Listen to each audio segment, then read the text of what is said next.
Cooking time मराठीमध्ये सर्वांचे मनापासून स्वागत. शाळेच्या डब्यासाठी आज मी तुम्हाला बटाट्याची भाजी बनवून दाखवणार आहे. बऱ्याचदा शाळेमध्ये चपाती आणि भाजी कंपल्सरी असते. त्यामुळे शाळेच्या डब्याला भाजी काय बनवावी हा खूप मोठा प्रश्न असतो. म्हणूनच अगदी साध्या सोप्या पद्धतीने पण चवीला भन्नाट लागणारी पिवळी बटाट्याची भाजी मी तुम्हाला बनवून दाखवणार आहे. जर का उकडलेले बटाटे असतील तर अगदी 10च मिनिटांमध्ये तुम्ही ही भाजी बनवू शकता. चवीला तर भन्नाट लागते. आजची रेसिपी आवडल्यास रेसिपीला एक लाईक नक्की करा. तर आता भाजी बनवण्यासाठी पॅनमध्ये 2 मोठे चमचे आपल्याला तेल कडकडीत गरम करून घ्यायचं आहे. 1 चमचा मोहरी, अर्धा चमचा जिरं घालायचं आहे. जिरं, मोहरी छान फुलली की इथं मी एक मोठ्या आकाराचा कांदा बारीक कट करून घेतलेला आहे. तर मी 4 मध्यम छोट्या आकाराचे उकडलेले बटाटे भाजीसाठी घेतलेले आहेत. त्यानुसार कांद्याचं प्रमाण घेतलेलं आहे. आता सुरुवातीलाच मी सगळ्या भाजीचं चवीनुसार यामध्ये मीठ घातलं. मीठ घातल्यानंतर हा कांदा आपल्याला हलका गोल्डन ब्राउन रंग येईपर्यंत परतवून घ्यायचा आहे. या भाजीसाठी कांदा कच्चा सुद्धा ठेवायचा नाही किंवा खूप जास्त करपवायचा नाही.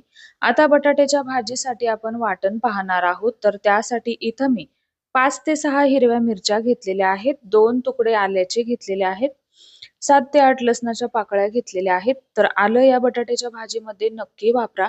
याने भाजीला खूप छान चव येते आणि तुमची मुलं किती तिखट खातात त्यानुसार हिरव्या मिरचीचं प्रमाण कमी जास्त करू शकता.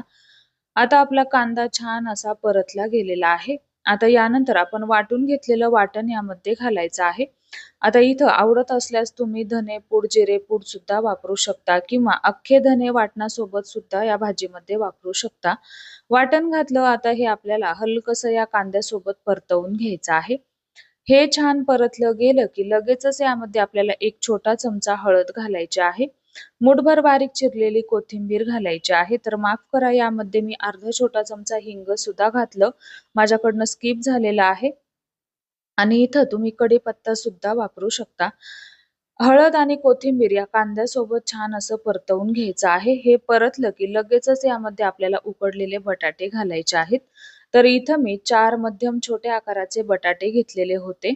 तर तुम्ही मोठ्या आकाराचे 2 बटाटे उकडून घेतले तरीही चालेल. उकडलेला बटाटा अशा पद्धतीने आपल्याला कट करून घ्यायचा आहे. अगदीच हाताने मॅश न करता सुरीने तुम्हाला हा बटाटा कट करून घ्यायचा आहे. आता ही भाजी जर का तुम्ही डोशासोबत खाणार असाल तर यामध्ये तुम्हाला थोडंसं पाणी घालायचं आहे. पण ही भाजी आपण डब्यासाठी बनवणार आहोत. त्यासाठी यामध्ये पाणी वगैरे अजिबात घालायचं नाही व तेलाचं प्रमाण सुद्धा कमी ठेवायचं आहे. आता हा बटाटा या कांद्यासोबत छान असा परतवून घ्यायचा आहे. तर आपली बटाट्याची भाजी तयार झालेली आहे. आता यामध्ये काहीही न घालता पूर्णपणे ही भाजी थंड करून नंतरच डब्यासाठी तुम्हाला द्यायची आहे. तर ही बटाट्याची भाजी अगदी झटपट बनवून तयार होते. भाजी बनवताना कांद्याचं प्रमाण कमी ठेवायचं आहे. जेणेकरून ही भाजी तुम्ही डब्याला द्याल त्यावेळी भाजीचा अजिबात वास येणार नाही. तर ही खूप महत्त्वाची टिप आहे. तुम्ही कुठलीही टिफिनसाठी भाजी बनवत असाल त्यासाठी कमी तेलाचा व कमी कांद्याचा तुम्हाला वापर करायचा आहे. तर तयार झाली आपली चटपटीत अशी बटाट्याची भाजी. तर कशी वाटली तुम्हाला आजची रेसिपी? आवडल्यास रेसिपीला एक लाईक नक्की करा आणि तुम्ही चॅनलवरती नवीन असाल तर चॅनलला नक्की सबस्क्राईब करा आणि रेसिपीला एक लाईक नक्की करा. धन्यवाद.